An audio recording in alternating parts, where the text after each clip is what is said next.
Welcome back to the Lunch Table Food for Thought. I'm Nico. Blitz. Subscribe, like, comment, and do all of that because it helps us out, man. We're about to crack 1,200, I believe. Yeah. Hey. Good news.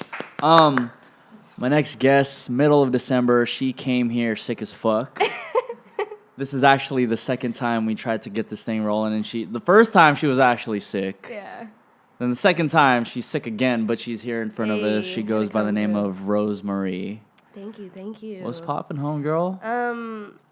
Not much. I'm sick, but I think we covered that. So moving past that, thank you guys for having me here. I'm not too experienced with stuff like this, so it should be fun. We just talk about literally anything in life. All right, cool. But I was very interested in your music initially, but then I noticed that going deeper and deeper into podcasting, it's way beyond music.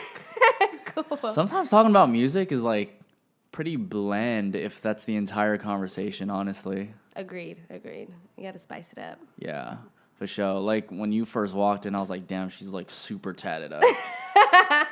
You know, as many times as people say that, my response is always almost generally the same, and I'm always just like, a little bit. And then people are like, what? And I'm just like, yeah. A little bit? A little bit. I started super young, so I got my first tattoo when I was like 14. What the fuck? And yeah, so long story short, I was in New York visiting some of my cousins, and I had like begged and pleaded like, please, I want to get a piercing, like I want to get something. And then finally my stepmom was like, all right, I'm going to bend and you can get your tongue pierced. So I was just like, woo, fuck yeah. Okay, so, at 14. Yeah, 14. All right. Right. All right. Right. So they like, I felt like maybe she just like was just like, you're going to fucking do whatever you want anyways. Yeah. So let me just draw the line here so maybe you won't fucking go further. I mean, that's a very progressive way of thinking, to be honest. Shout out to stepmom. Right.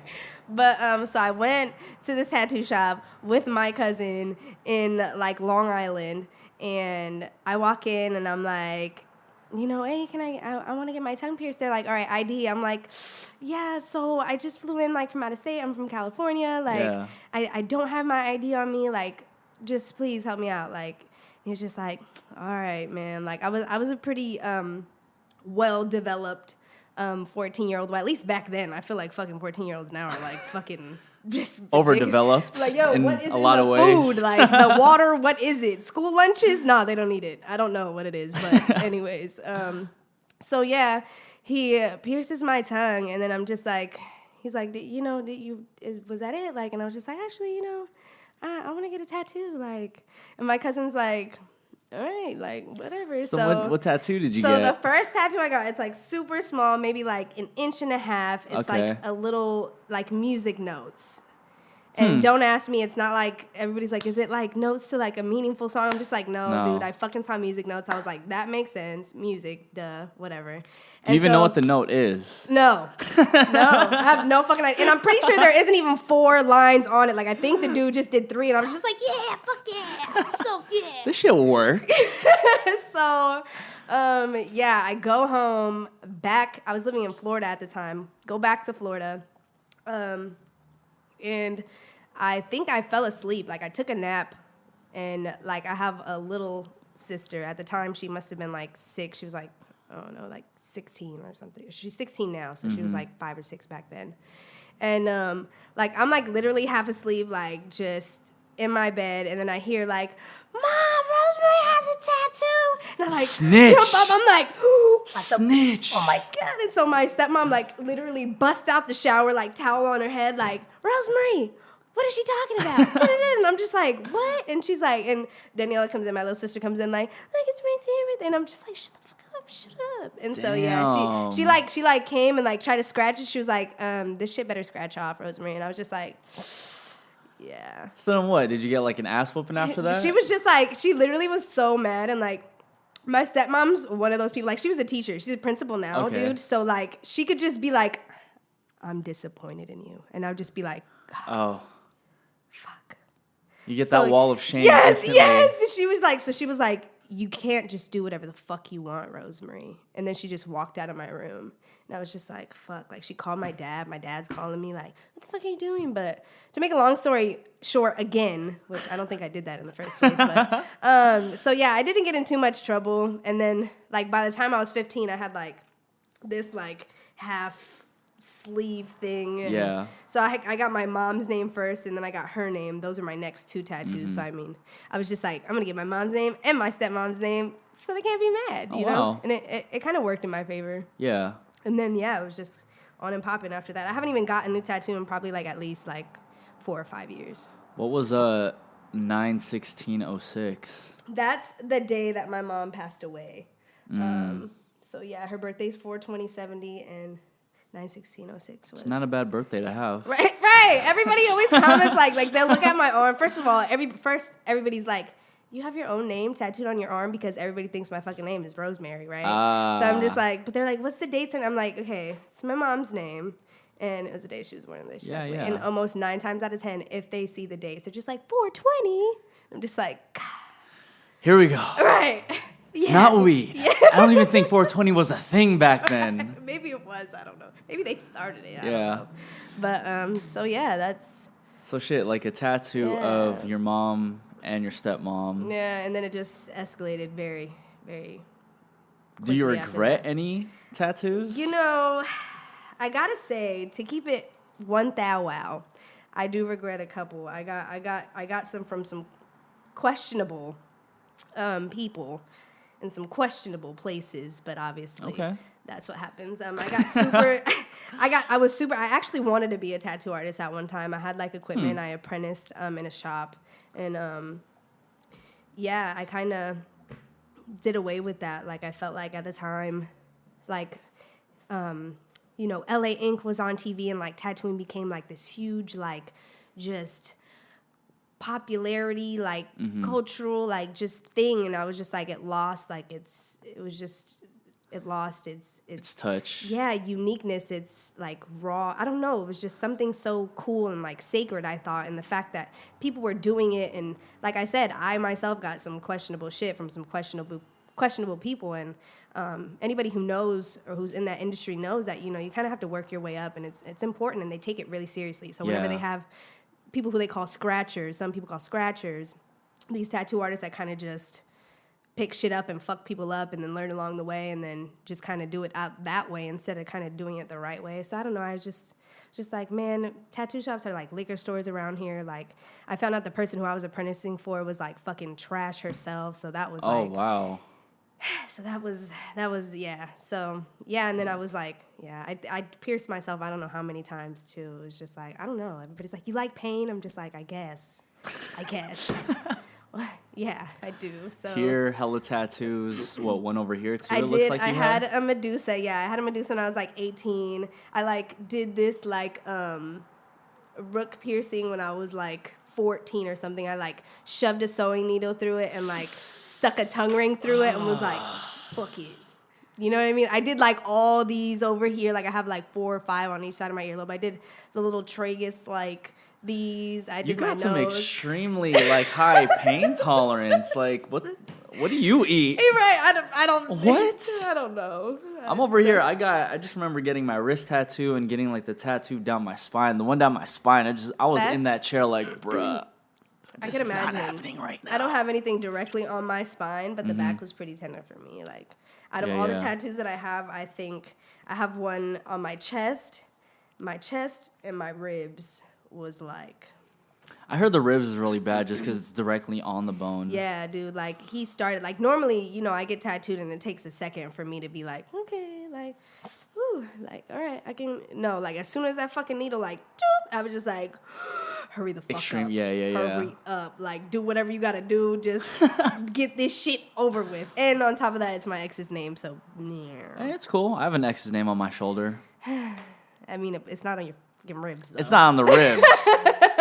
So... However, I still look at it and I'm like, yeah. I did that. Let's move forward with that.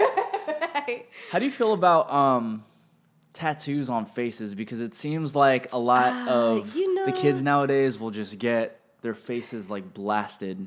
I never understood in my mind, this is my complete opinion. Obviously, Yeah. no judgment towards anybody. I'm a huge like advocate of like expressing yourself freely, however you see fit. So you want to have all tattoos on your fucking face and your body be completely naked and nothing on it, then whatever. I've never understood that. Like, dudes will have like 3 tattoos and one is like on their face, on their neck, and on their hand, and I'm just like, why? Like, what's the? I don't understand the thought process. But I mean, I guess to each their own. There's a lot of things going on right now that I don't really understand. I feel like that's a part of why you probably didn't want to continue the tattoo route, just because to me, and you know, again, not to like cast judgment on anybody, but it's just a little bit extra. Right. And once a tattoo becomes more extra than meaningful. But you know what? It's like, maybe that's their intention. Maybe they're like, hey, I don't want you to look at my arm. I want you to look at my fucking face with fucking, I don't know. I want to say everything I've thought of somebody is somebody who has it. So I'm just like, I don't want to say that and then offend those people. But I'm just like, so yeah, I mean, I don't know. Am I opposed to it? Would I get a face tattoo? Me and my sister were talking about getting a little face tat, but like a super duper small one, because everybody's like, yeah, I just feel like you should get a face tattoo, and I'm just like, first of all, at first I was super opposed to it, and then I've seen like small dainty ones that I feel like are okay, it's cute, but like, yeah, full on like jawline or like whatever, like that's just not me.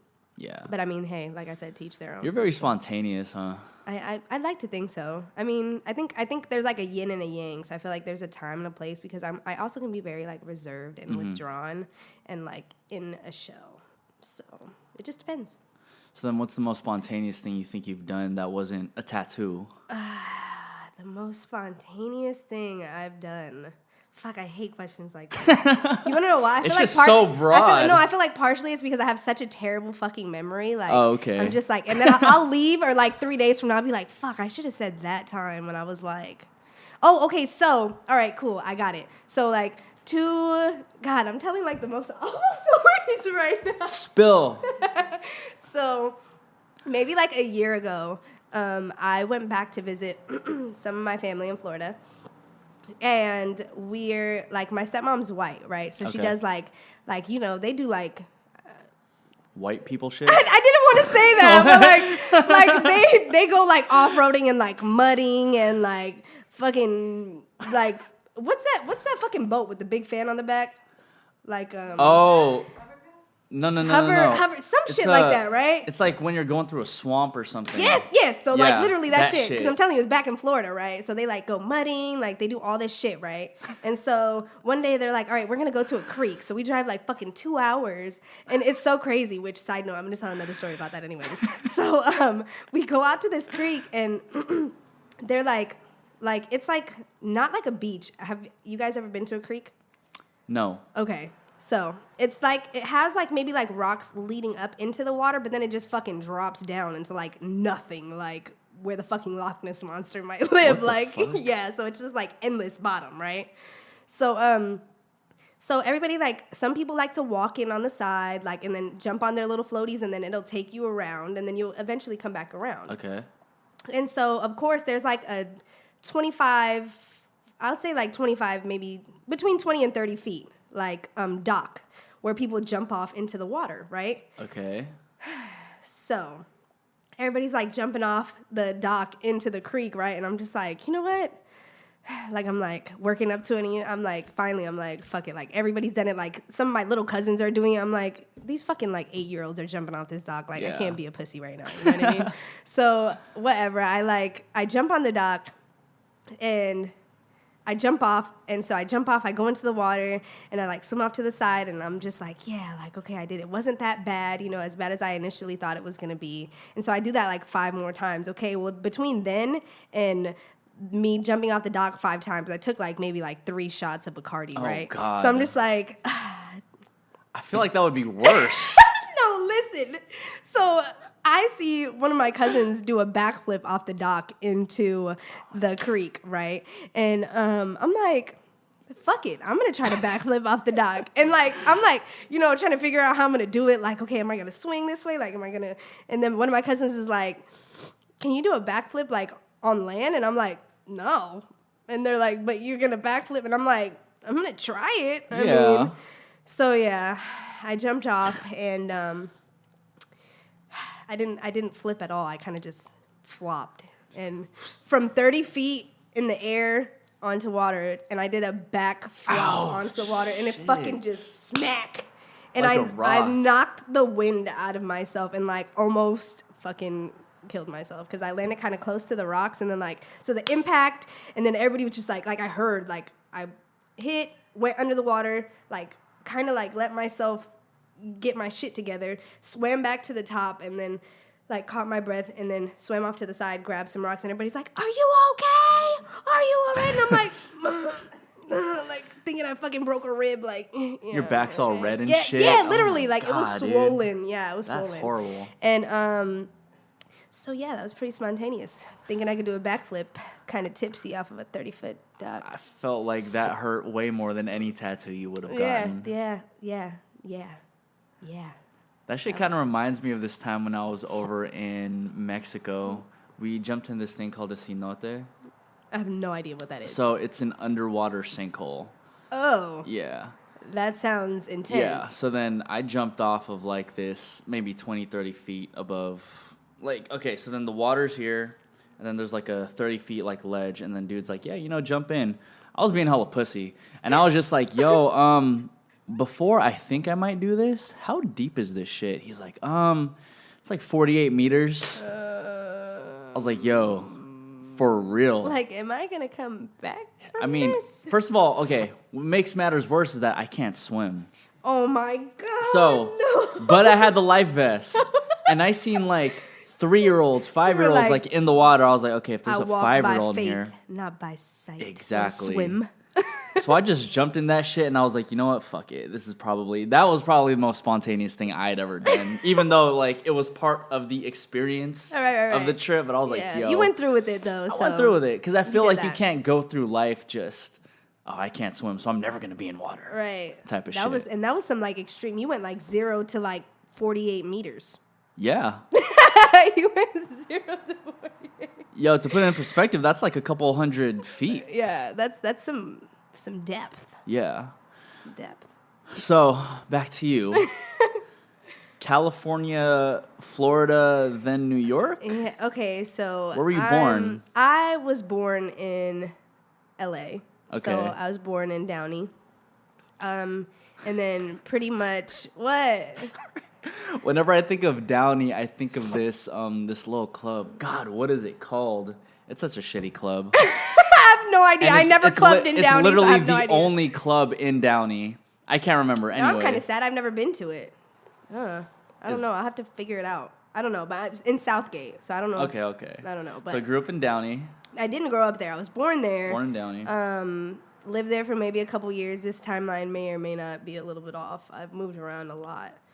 So yeah, I think Downey, Florida, moved to New York. I lived with my mom in New York. My mom was from New York, in Washington Heights.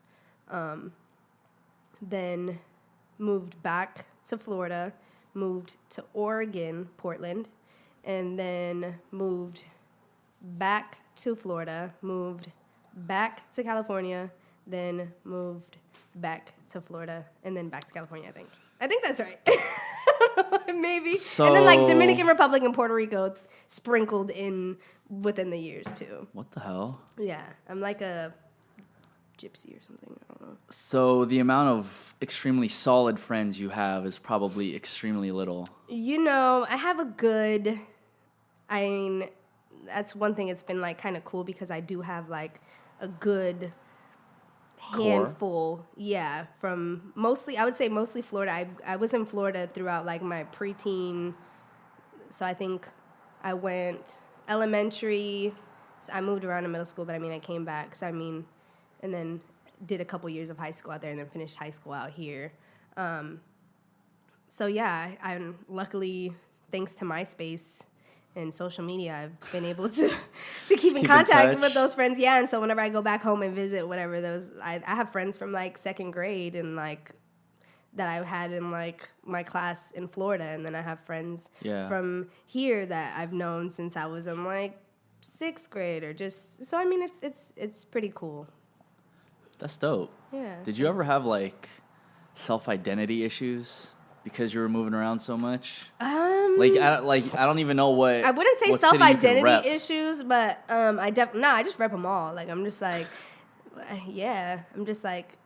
People ask me, and I'm just like, I literally feel like I have 3 homes, and the main 3 are New York, California, and Florida. Yeah. And so, I mean, and I think that I feel like that kind of like almost helps people understand me more, because sometimes people might assume that I'm from the East Coast. Sometimes people might assume that I'm from the West Coast, or sometimes people are like, wait, like a little bit of, you know what I'm saying? Like I could probably out-rap anybody in some Kodak. So, I mean, I don't know. So, I mean, I don't know. Like, I feel like, yeah, I definitely went through a lot of fucking phases, like, in my life, as far as, like, you know, like, New Eurekan, like, lip gloss popping, fucking shoestring tie Little in my mama hair. type of shit. Yeah, and then I was, like, a fucking emo, like, punk rock kid for, like, some time. And I just feel like I'm, like, all of those things in one. So it's great. I was like this, like I dressed like a pinup rockabilly girl and was like in that scene for like, and I still listen to that music. I mean, it's just as far as like style wise, I've been all kind of just all over the place. Yeah, and now like I said, I try to, I guess, marry all those sometimes in some weird way. I mean, if you think about it, Lil Wayne, for example. Lil Wayne went through his gangster phase with the Hot Boys. Right. And then he went through his skater phase at one point and tried making a rock album that was Rebirth just horrendous. Right? And I was just now like... the prom queen. That fucking shit banged. Like, I didn't like it. I didn't like it at all. Yo, that was... I look at Wayne and I'm just like, bro, what was going through your head during that time, man? Lil Wayne was one of my favorites. Like, no, yeah, don't get me wrong, yeah. In Florida, like, and whenever he dropped that prom queen, like, everybody's just like, what is this? And I was just like, man, I figured out. Like, I was for it. Like, yes. Because, like I told you, my stepmom's white. So, like, to put it into perspective for you, like, my mom is, like, this, like, was like this, like, sultry, like, Latina, but, like, New Eurekan, like, flavor, R&B, Mariah Carey type of, you know. She had the spice. You know what I'm saying? Yeah, my stepmom's, like, some fucking, like, you know, Tim McGraw and Dixie Chicks and fucking all that shit, Nickelback, you know what I'm saying? Papa Roach and shit. My God. And then, like, my dad's, like, this super Dominican, like, just super Dominican, like, Tego Calderón and like bachata and salsa and merengue. So like all of these things is like I just have such like a wide eclectic, like even on the way over here, like my sister was just like, dude, my music is all over the place, and that's exactly how I am. Like I just appreciate so many. I just feel like there's so many identities in that. I wouldn't know how to. It's like the way I'm envisioning it, I wouldn't know how to just like ball everything up. You can't. It's like every little... It's like, okay. It's like if music was a heart. Okay. Oh, shit. Y'all. It's about to get real right now, y'all. If you feel music was a heart, like, all those things would have little pieces. Like, you know, punk rock, bachata, merengue, salsa, reggaeton... Yo, Bad Bunny's that nigga. You know, Drake has like his own personal place aside from his genre of music. But yeah, like all those things, like I feel like make me who I am, and in some ways help kind of shape, I guess, how I express myself, and have found try to find my particular like little niche, and made me try different things within that. And I think I'm super grateful for having such like a melting pot of like a family to kind of have shown me that, because like I know people who like will automatically write some shit off like, no, I don't fuck with country. I'm like, okay, but Tim McGraw and Nelly? Yeah. What the fuck? Like that wasn't total country, but it was like that shit was fire. It was you know good. what I mean? So it was like, I don't know, I'm grateful that all that kind of, yeah, just has it doesn't have to be balled up. It just it coexists. Yeah. It's just. You know, one of the greatest albums ever constructed, Linkin Park and Jay-Z, Collision Course. You know, yeah, I feel like Linkin Park was like one of those like staple things that like if you don't know, if you're not super familiar with Linkin Park, because I'm not gonna sit here and be like I'm their number one fucking fan, like I can name every single one of their albums, but I bet you everybody knows at least one Linkin Park song. Album. You know what I'm saying? Or album, Yeah. Or and the same thing with Jay-Z. So it's just like that shit. That's what I'm saying. Like just merriment of like two different. I'm all for that shit. Well, I think even you being in a situation where you're going back and forth between all these major cities of the world, it kind of forces you to evolve. That's a fact. That's definitely. I feel like I grew up. Like even now, I feel like I'm an old ass lady. Like I'm 25. I feel super old. Shout out to the quarter century babies. Yeah. We out here doing it, you know what I'm saying? Like, I almost wore a Nickelodeon t-shirt, and I was like, dude, I don't want to look like I'm, like, 16, but whatever, anyways. So, yeah, I think I can definitely say, I think I brought this up talking to somebody else the other day, too, like, if somebody came to me and was like, Rosemarie, like, we are leaving the country, and you have 20 minutes to pack, like, I would be the most well-prepared motherfucker on that plane, like, because I've had to pack so many times, you know what I'm saying? But, So what's in the suitcase? I'm really curious. What are my, I don't know, it'd be all over the place, so it'd definitely be, like, some hair shit, because this shit is crazy. Some, hair shit, obviously some undergarments, most likely, at least most of my pants would consist of cargo pants, some t-shirts, charger, and I feel like, normally I have shit that I keep like in my bag, like of like travel, anything that I need. So I just leave that in my bag. So all I have to do is like pack clothes. Yeah. So I stay ready. Shampoo, deodorant, razor, shaving cream, anything that you could possibly it's there already. TSA has fun with you. Yo. I'm just like, I already know all the regulations. Fuck with me, y'all. Fuck with me. It's all in there, in a Ziploc baggie. Ready. I can't do that, man. I'm over here. I get to the point where I'd much rather just drive. That way I could just whip it with whatever the fuck I need to. I feel you. Because then, ever since they made the whole laptop regulation, which I highly appreciate. Dude. However, for me personally, I'm like, bruh. Fuck them. Fuck that. I literally had just got a brand new camera, and I went to, where did I go? I think I went to Puerto Rico. So I went to Puerto Rico. They were like, oh, take out all your electronics, set them on the thing so we can run them through. Go through, do the shit, get to Puerto Rico, try to turn on my camera, done. So I don't know if whatever me running it through, whatever it went through, like literally taking pictures at the airport before I go through security. Whoa.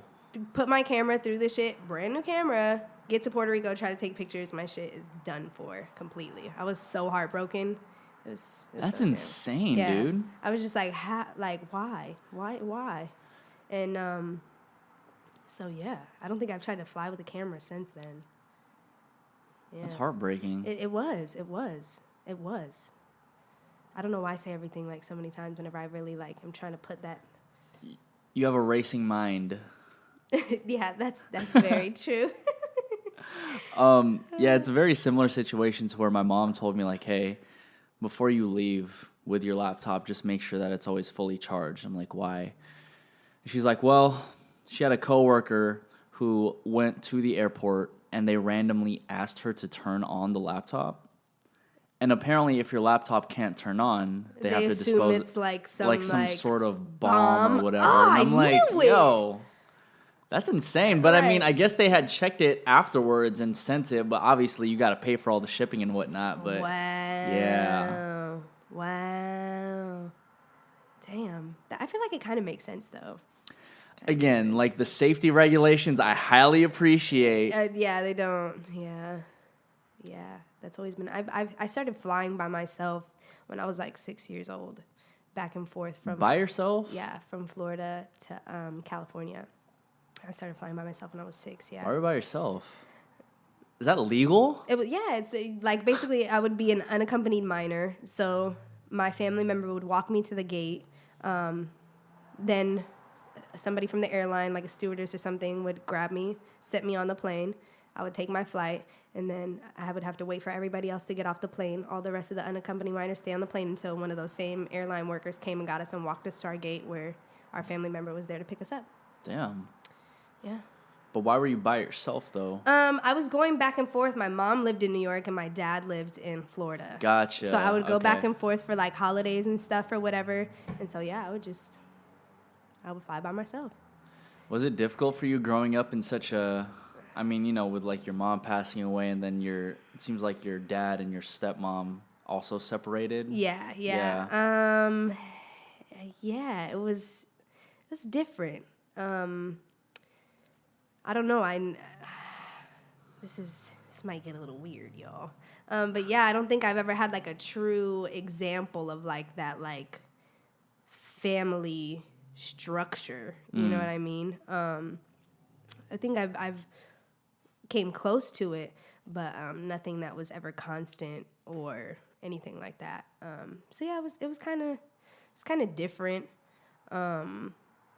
In retrospect now, I think I'm more aware of it now, I think, than I was back then. I kind of was just, you know, a kid worried about kid stuff, and I knew that this was this, and, you know, my mom was sick, and my dad was here, and then it got to a point where my mom, you know, was kind of at the end of her days and asked me where I wanted to go. Like, do you want to go? At the time, my dad was living in Dominican Republic, and so she's like, him and my stepmom had split up. So she was like, do you want to go with your dad to Dominican Republic, or where do you want to go? And I was like, I want to go back with my stepmom in Florida. And because even though her and my dad were separated, I felt like she was there for me throughout the years that they were together. You know what I mean? And I was almost closer to her than I was my dad.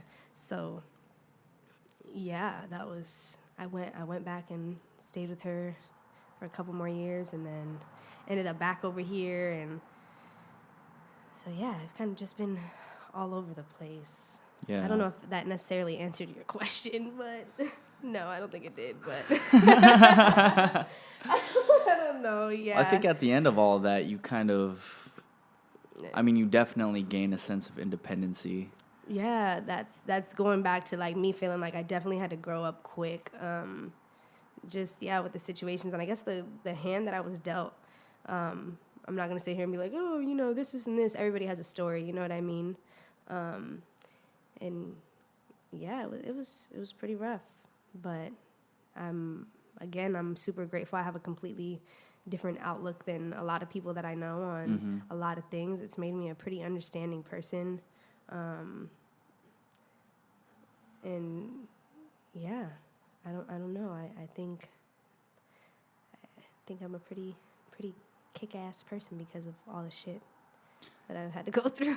I tell this to everybody as soon as I can, but I always feel like you have to go through hell just to get to heaven. Facts. Or, you know, if Facts. you don't believe in that, the fact. idea of hell, and then you have exactly. to go, you know. Exactly, definitely. I definitely agree with that. And like I said, the type of vantage point that I have now, now that I'm 25, I feel like it's completely different than it would have been had I not gone through all the stuff that I had been through, or that I've been through. So it's helped shape me in every way possible, like from my decision-making skills to like my outlook, the way I am with my daughter, you know what I'm saying? Like, it's just helped shape me in a lot of ways, and it was rough, but like I said, everybody has their thing, and luckily music has always been like that constant thing for me, and that some way tied me together and kept me together. My dad was a DJ. My mom sang. Oh, wow. Yeah, a lot of my family is super musically inclined. So it's kind of just been in and around me. It was for so long. Like my dad this is kind of veering off from the topic, but my dad like put together a little studio in one of the houses whenever I was younger, and I think I recorded like my first cover when I was like maybe like 7 or something. What was the song? Fallen by Alicia Keys. Okay. Yeah. I fuck with that. Yeah, and so it was so embarrassing. Like, he, like, burned it on CDs for, like, my whole family. So they would just be like, hey, Rosemarie! Like, and I'm just like, oh my God, you're so good! in my little chipmunk voice.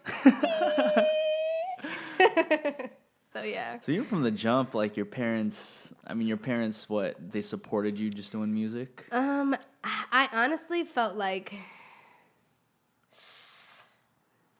it was a little bit forced at times. Like, I feel like once I don't know, I'm pretty sure I started singing before I could even talk, you know what I mean? Yeah. So, once I figured out that I liked to sing, I enjoyed it, people thought I was well at it, or I did well at it, and then it was like, my dad was like, okay, like I said, he put together that little studio, recorded me, and my mom, like, always encouraged me to, like, I would, like, plug into, like, we had, like, you know, the fat fucking stereos with, like, the tape decks. Yeah. Like, everybody's mom fucking had one of those. And so I would just plug in a mic to that and, like, just sing karaoke. And, like, it was so funny because, like, I would always know, like, if she was, like, approving. Because, like, I was, like, I want to say, like, maybe, like, 10 or 11. And I don't know if that's right. It has to be around there, though. But Destiny's Child had came out with Cater to You, that song. Let me cater to you, 'cause baby, When you're, no, we were probably like 14, 15 when that came out. Yeah. No, there's because no way. I was still in, like... We're the same age. I was in, like, 6th or 7th grade. I was in middle school. Google it. Google it, bro. Hold up. Were you Googling it already, too? No. Hold up. Oh, shit. See? So I was 12. Yeah. I was 12. Okay, so it was like smack in the middle between what you thought and what I thought. Okay, Okay, all right, okay. fine. I'm okay with that. Fair. Fair enough. Bullshit. Fair All right, enough. cool.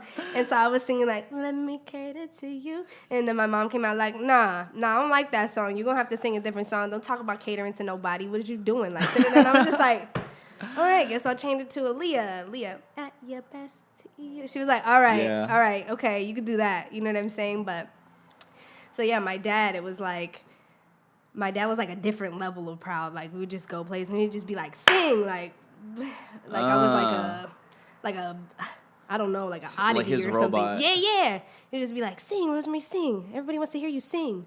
And then, like, I was singing at, like, family gatherings, and they would, like, pass around a little hat or something, and people would, like, give me money and shit. It was dope, but sometimes I'd be like, no, I don't want to sing, Dad. Yeah. No, I don't care about your friends. I don't want to sing for them. Like, we just stopped to get a random bite to eat, like, sing, Rosemarie. And I just be like, Yeah, I mean, at that point, it becomes more of like a commodity for your parents as opposed to you actually loving the craft. No, my dad. Your dad. He was just like, I don't know, maybe because, like, he's, like, into music. He just wanted to be like, yeah, like, and then, yeah, that didn't work out. That shit like that always reminds me of Coco, the Disney movie. Oh, I love them. Because there's always this sense of fulfillment that a parent or a grandparent needs to do vicariously through their kid. Right, yeah. I think that was definitely a part of it. Because, like, yeah, he definitely, like I said, my family was, like, in the music, and, like, he knew some of the guys from, I don't know if you guys are familiar with the Spanish group Aventura. Aventura. So I performed with Aventura when I was, like, 8 or 9 or something, because my dad had DJ'd for them at some spot or whatever. I'm gonna look them up right now. Aventura, yeah. And so he had been, like, one of our cousins or something. I don't know. I'm probably remembering this wrong because I was really young, and like I said, I have a shitty memory. But they were just, like, trying to get me involved in some kind of contract and, like, really start working with me. And I was just like, bro, like, I want to go outside and, like, ride my bike and play basketball and, like, climb trees. Like, what do you know? Like, Side note, Aventura, Romeo Santos? Mm-hmm. Okay. He's the lead singer. All right. That name I know. Yeah. So, yeah, I performed with them whenever I was super young. I think I had on overalls. I remember that much. It was at, like, some ranch in Florida. And, yeah, that was super cool. I actually had done, like, I think I did like a short little set before them. Yeah. I sang some Alicia Keys and stuff, and then they ended up calling me on stage to perform one of their songs with them. So yeah. Did you feel like personally validated doing all that? No, at the time, like it was just like, oh, like This I is sing. cool. Yeah, I don't know. In retrospect, now it was like, whoa, that was pretty fucking cool. Like, Yeah. But yeah, back then it was just like, oh, like this happened. Like I said, I was just a kid, so I was just like, oh, like I'm doing this, like this is happening. Like, I don't know. I don't remember having like a very deep thought process. I thought deeply about different things, I guess. I feel like you might have just rolled with the punches, like That's what all the time. Yeah, that's. So then, did you ever have sort of vision of how your life was gonna be by the age of 25? No. Not one bit, huh? Like I told you, I wanted to be a tattoo artist. I thought I had kind of found my thing. Like I said, music always constantly being that constant thing in my life, but I just didn't think that I had what it took to make a career out of it. I didn't think I was good enough. And Why? I don't know. I kind of just, the idea seemed so far-fetched. Like I couldn't possibly be a successful singer or songwriter. And I don't know why. I thought that way. And what changed my mind, honestly, and what kind of helped me get past that was and is my daughter. Like, my daughter came along, and then I was just like, I can't tell her that she can be whatever she wants to be and to follow her dreams if I'm not even doing that myself. You know what I mean? So it was like, the thought and the fear is almost crippling. Nobody wants to fail, you know what I mean? And that's what it did. It crippled me for a really long time to the point where I didn't want to pursue it. And I kind of like didn't go as hard or didn't pursue anything having to do with it because of that fear. And then, like I said, she came along and I was just like, no, dude, like I need to go and get it. Like I need to at least try, you know what I'm saying? Because another thing is the last conversation that I had with my mom before she passed away, I talked to her on the phone the night before. And at that point, she couldn't talk back, but she could hear me. And I told her, like, Mom, I'm gonna make you proud. I'm gonna do something with music, you know? Yeah. And so that always was kind of in the back of my head subconsciously too. And I was like, dude, if I don't try, like, I'm never gonna know, you know what I mean? And she was the same type of thing, like always preached to me, you can be anything that you want to be. In a sense, I feel like you're kind of keeping your mom's spirit alive by looking back at that moment and transferring it over to your own daughter. Right, exactly. It's come like full circle in like a weird way, but I guess everything happens for a reason at the right time. I don't think these particular opportunities, or I don't think I would have gone about things the same if it had happened at another time. So yeah. So what would you have done differently back then? Yeah. I don't know. I probably would have, you know. I couldn't tell you. I was all over the place. I was all over the place in a not so good way. I was doing some things I shouldn't have been doing with some people I shouldn't have been with. Mm-hmm. And I can't say that I would have conducted myself in a way that I would be proud of. I did do music when I was younger. There was like this group that my cousin had put together of him and a couple of his friends. They rapped, and I would like, you know, sing a couple hooks here and there, you know what I mean? And I kind of let their creative input overpower mine a lot of the time. And I was really like malleable and just I was just like, oh, okay, like, and now I'm just like, no, like, I'm not okay with this. I'm very matter of fact and clear with my, I guess, creative direction and the way that I like myself to sound and the things that I say. And I like to take, obviously, other people's input. Yeah. But I think there would have been a lot more of that had I continued it back then. Yeah. So. I mean, at some point, you have to It's There's, it's an equal balance between taking input and also putting your foot down. Yeah, exactly. Because I definitely there's like a rap verse that I did on one of those songs with my cousins, and dude, it's so bad. Like, it's so fucking bad. I'm like, every 3 years he'll randomly send me a snippet of himself, or send me a snippet of it, and I'm just like, God, I'm never gonna fucking live that down, because it's like, God knows whoever has it on MP3 or whatever the fuck. It was just so bad. Oh God, it was so bad. What was the song about? What were you rapping about? I was rapping about how did the verse go? It goes, fuck, I wish I could remember. Do you know which one I'm talking about? It was and I only like my niggas tatted up like the bangs. Hey. Walk for a few, now we back in the lamb. Lux got a sweet at the top of the ham. 10, so I'm laid in the back with your man. Since Hey. you can't do him right, I guess I will. Take a sip from the bottle, then I pop that pill. Living life like a dream, but it's also, bro. So bad. Am I red? Because that's literally the worst verse. Nah. Yo, that shit was fire, dude. You think about, dude. Oh, man, You rapping I'm that time? shaking. That was so bad. That's embarrassing. Nah. And now God knows. Now I'm just helping keep it alive at this point. We can make that the clip if you want. I can post that. Be like, oh, who the fuck is this? So yeah, I wrote that. I was just like, I want to try something new. I'm tired of singing these little hooks for you guys. Yeah. And then the hook for that song was I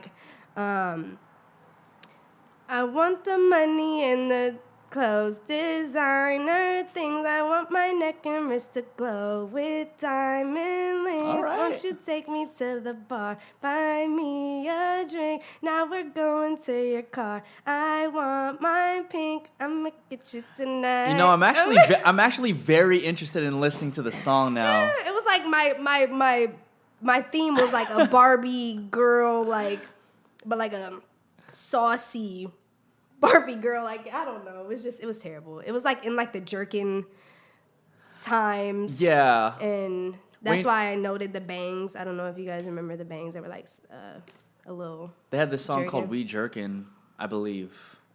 I don't know. I couldn't tell you. It's funny how you're referencing all that, because once I started listening to your music, okay. Oh God, you Back thought jerkin? I was into jerkin so tough, dude. Let me tell you, back in the Bay Area, we had this thing called turf dancing, and jerkin was part of it. No shots to LA, but we definitely did that shit first. Honestly, I have no familiarity with the Bay at all. I've never been there. Really? Yeah. Okay, now I'm kind of appalled. I said the wrong thing. I'm low-key This is offended starting at to this go point. left now. Yo. I'm sorry. We're going to the Bay soon. Okay, That's yeah. all I'm saying. I've heard great things. Great things. Great people. Great artists. Definitely. Honestly, you seem like the type of person who would I feel like you're the type of person who would just go there and never leave. Really? It's Is that captivating? It's this collective of a lot of people from all over the world who just want to not even be somebody, they just want to be. Okay. You know what I mean? I dig that. All right. I haven't met somebody from the Bay who I haven't liked. Really? Okay. Yeah. All right. I'm going to have to take Totally that into not being consideration. biased, but I don't even know where we were going with that jerking. So you I heard got my it right. music. So I heard your music, right? And back in middle school, I used to download all my R&B music from this site called Loser Boy Radio. And so when I heard your shit, I was like, yo, I legit feel like I'm in high school again, because the way your vocals are layered, it's very cute. Thanks. It's very cute, and I'm just like, yo, I'm really getting into the mood of it. Thanks. That's super dope. Anytime anybody references some sort of nostalgia from a past time is such a huge compliment to me, because essentially that's a lot of the music obviously that I grew up listening to. I told you, my mom was heavy Alicia into that. Keys, Yeah, all and that, yeah. ordered, I don't know if you guys remember those Body, Mind, and Soul DVD or CD collections with R. Kelly, Aaliyah, Mariah Oh, Carey. the They would come compilation back- with all the yes, singles. Yeah, Yeah. she would have the whole set, and I'm telling you, I'll put that shit on karaoke and be singing along to all those shit. So I'm just anytime anybody says that, or anytime I get a compliment like that, as far as like some sort of in the past or like 90s R&B or anything going back, it's just a huge compliment. So that's great because that was a great time in music. So I appreciate that. Oh, deeply. yeah. No, So it was deeply. probably the most iconic time for R&B. I feel like we're really cracking into a new renaissance of it. Yes, Thanks to agreed. the Ella Mays, Daniel Caesars of the world. Her. So good. So good. Like my boy, he just got married last week. And I think his wife wanted On Bended Knee for their first dance or whatever. But he was like, fuck that. Damn, low-key offensive. Okay. Right. So then I was like, so what song do you want? He was like, best part, Daniel Caesar. I was like, dude, are we This really? is literally like battle of the times. Yeah, like, but it put it into perspective in which, like, wow, we're really in that time in which people want to use these songs. Yeah, These songs that's might crazy. be somebody else's songs in the future. Yeah, like it'll be their thing. Like it's art. Yeah, that's crazy. Like, first of all, bro, if you're not gonna compromise on the song, like, are y'all gonna compromise in your marriage, bro? Like, damn, you couldn't just let her. You know what I'm saying? Shit. Not even go, like, can we do half and half? Something, work it out, a remix. I would not want half the song. Can somebody do a remix, a medley? Have you listened to the entire? Have you listened to Daniel Caesar? Yes, I love him. I love him. So there's no reason why you wouldn't listen to Best Part for the entirety. Yeah, you're right. You're right. I guess just for compromising purposes. Like, if it's my wedding, I mean, nigga, you just gon' I don't know what we gonna do if you don't want to compromise. I mean, shit, y'all already splitting 50-50. I don't know what else what else is there to compromise? Like, okay, can we do the that song that time and then play Best Part whenever we doing this or something? I don't know. I'm talking shit, but I'm a very negotiating person. I hear ya. I can compromise well, and I'm pretty flexible. So I'm talking shit. Did you? I don't know. I've been single for the last 2 years, so I don't know. Hey, all the more power to you. Hey. You know, I did read up on this fact where a lot of millennials are actually not considering marriage because the divorce rates are that much higher. Yeah. I think I read something like that too. Like, I want to say like it was a super high percentage. I can't remember exactly the number, but like that people over 25 are like single. It was a pretty large percentage. And I was just like, fuck yeah, okay. I don't feel like... Why do you think that is, though? I mean, I hope because people aren't settling. Like, I would hope so. I mean... I hear you. Because from my situation, or my parents' situation, actually, my mom... I hope they don't hear this. They probably won't. But my mom... You're like, let me just hide this one. My mom and my dad were neighbors, right? That is the cutest shit ever already. So my mom, Okay, wait. my mom was 5 when she moved out here from the Philippines. My dad was maybe like in his mid-20s by the time he moved from the Philippines to New York and then San Francisco. They were neighbors.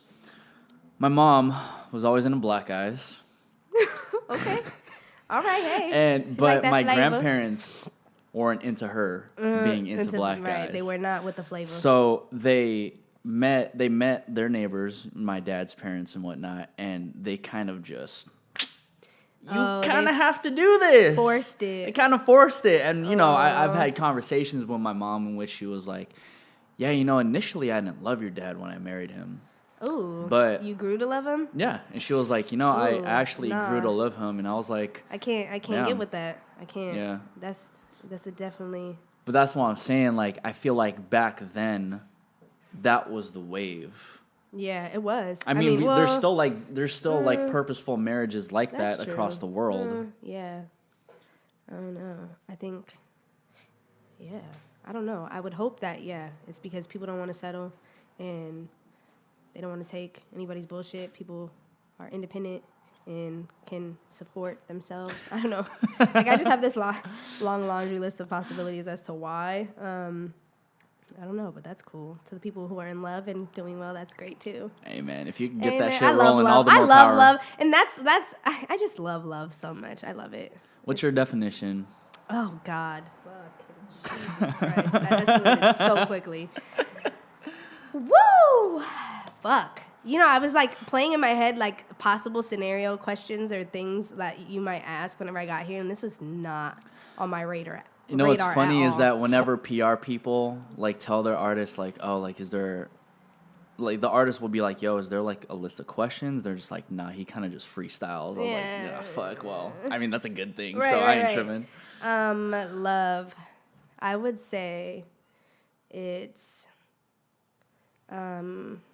pure, trusting, giving 100%, being flexible, being able to compromise. See, I was thinking flexible in a different way initially. And yeah, I mean, I guess just being able to, I think understanding is the biggest part. Like if you're an understanding person, I think you could pretty much get through anything. And I think if you really love that person, then you can get through pretty much anything. I feel like I haven't answered any of your fucking questions that you've asked. You are. Okay. You good.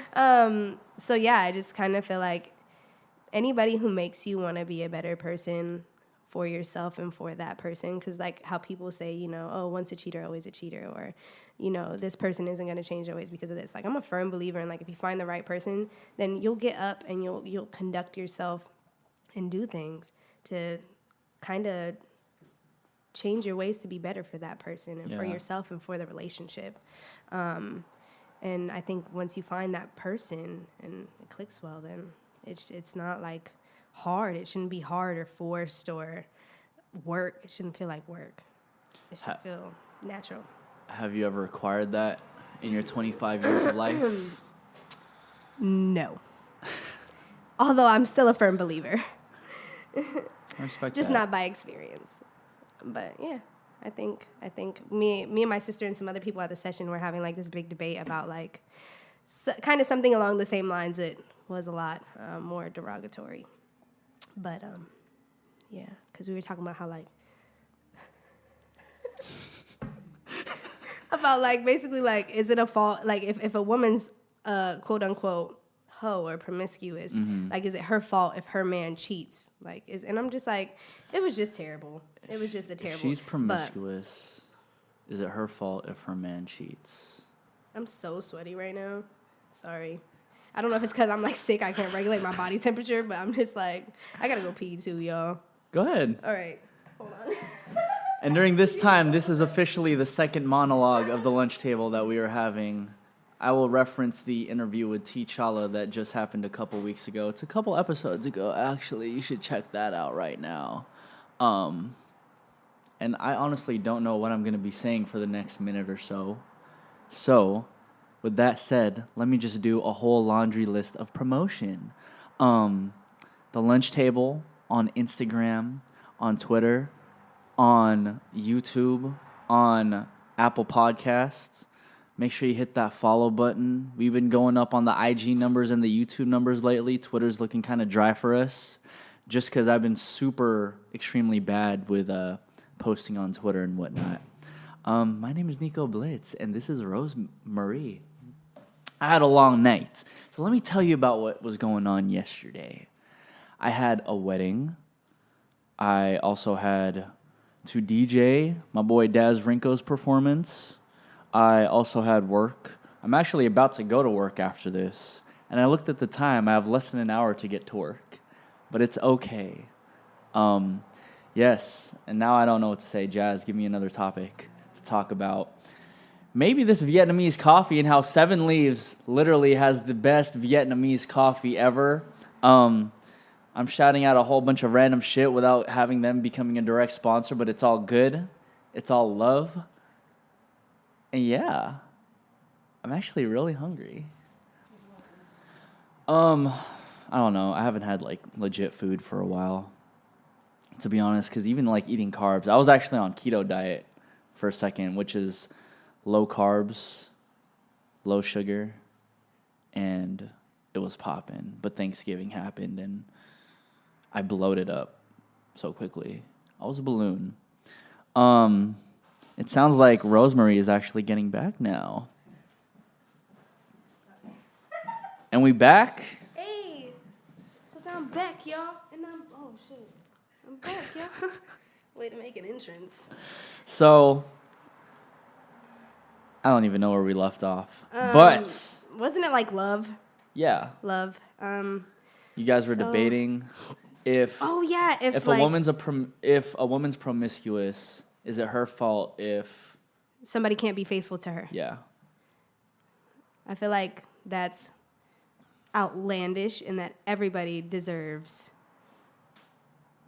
that, regardless of their past or whatever. Like, if you're going to, I mean, I guess that there's other factors, that contribute, but I mean, then why be with the person if you felt like they wouldn't be able to be faithful to you, I guess. I don't know, I don't know. It's just, I didn't agree with the fact that just because a woman has had, like, a lot of sexual partners or considered a hoe, that she doesn't deserve, like, that fairy tale, like, man who is going to be faithful to her and show her true love and all that other stuff. But then again, I could be wrong. I don't know. Whatever. Well, I just feel like a lot of us go through, 100% guaranteed we all go through different strokes of life. You know what I mean? That's true. Some people figure out who their sexual partner is going to be after going through a lot of people. That's true. And then you, on the other side of the spectrum, you have people who figure it out just after one time. That's true too. But who are you to judge on? Exactly. And it's like, oh, that nigga cheated on her because she's a fucking hoe. Like, what the fuck no, that's so crazy to me. Like, no, that's bullshit. That's crazy. So I was just sitting there, like, trying to speak my piece, and just nobody was agreeing with me. So, yeah. Different strokes, different folks. Yeah, agree to disagree. Like I said, I'm flexible. You know what I mean? Hey, to each their own. But, yeah. So, yeah. Rosemarie, this was a very popping conversation. Yes, I think we went through, like, all the different elements of emotions. Right, definitely, of course. What else? Yeah, this was great. I was kind of nervous. Like I said, I'm not too experienced with stuff like this, but it was great. Was this your first one? You had, like, a couple before? Yeah, I think I've done a couple before. Okay. It was, yeah. So I never know what to expect. Last time they kind of tried to, like, they were just like, okay, what are we not allowed to talk about? What are we allowed to talk about? And then it was just, yeah. Oh, yeah.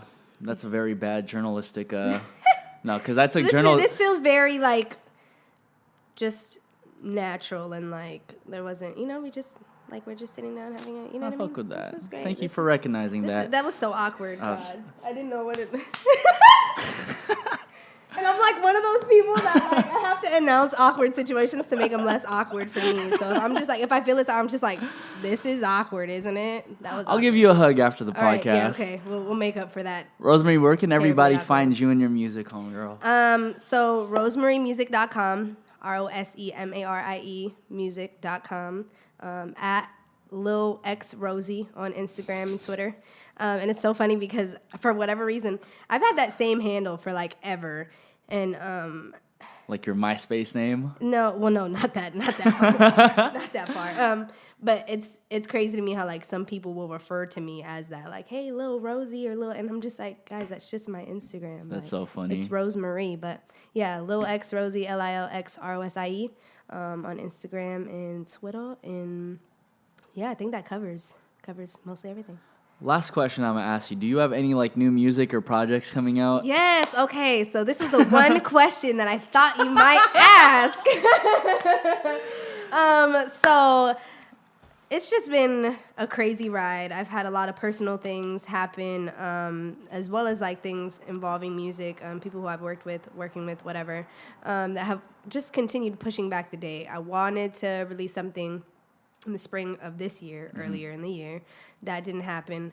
I've kind of just been like, I'm a perfectionist. I was just like, well, I don't know if I want this to be kind of like my debut thing, or should I just keep dropping singles?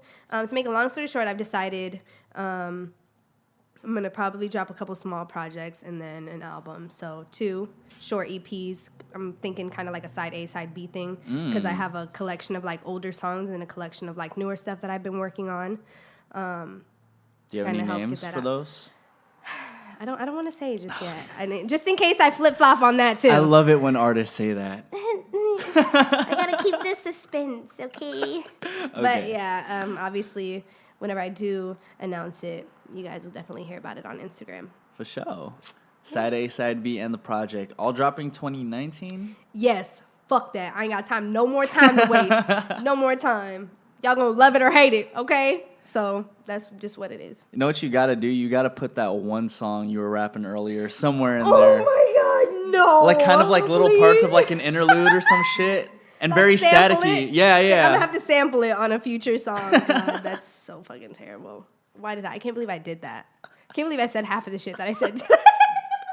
Well, I appreciate you being open and being honest with us, man. Thank you again that's so much just what for it's all having me. about. Yes, thank you. Rosemarie, The Lunch Table, Nico, Blitz, we are out. Hey. Peace.